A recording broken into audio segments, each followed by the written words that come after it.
فاصل سألتك لو حصل حوار بينك وبين كابتن محمود الخطيب هتقول له ايه؟ انا بحبك وبحترمك جدا وبقدرك، وانت عارف حبي ليك عامل ازاي. يعني لما كنت بلعب كان على طول بيتكلم معايا، على طول بيوجهني، على طول بيديني من خبراته طبعا في لما هو كان كابتن للنادي الاهلي. نعم. ف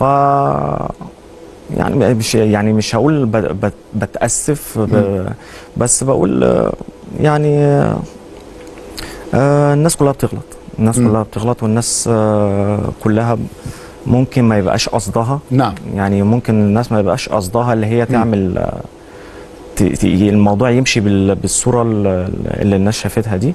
فهقول انا بحبك وبقدرك جدا وبحترمك جدا. ايه الطلب اللي ممكن تطلبه من الكابتن الخطيب يا حسام؟ لا، طلب اطلبه من الكابتن الخطيب؟ ما بتطلبش. لا. ايه الطلب اللي ممكن تطلبه من جمهور النادي الاهلي؟ زي ما قلت برضه اي حد زعلان من حسام عاشور انت حاسس بس انا بعتقد انه يعني مقابله الناس ليك، طريقه تعامل الناس معاك، طريقه كلام الناس معاك، بعتقد بتبين قد ايه الجماهير الجميله دي حسام عاشور ما زال في قلبها يعني. طبعا يعني انا ما بحبش حد مثلا يقول انا زعلان من حسام عاشور. مش حابب حتى وانا بلعب انا مش حابب حتى لو قابلت حد مثلا في الشارع يقول لي انا زعلان منك مثلا عشان الموضوع اللي حصل ده.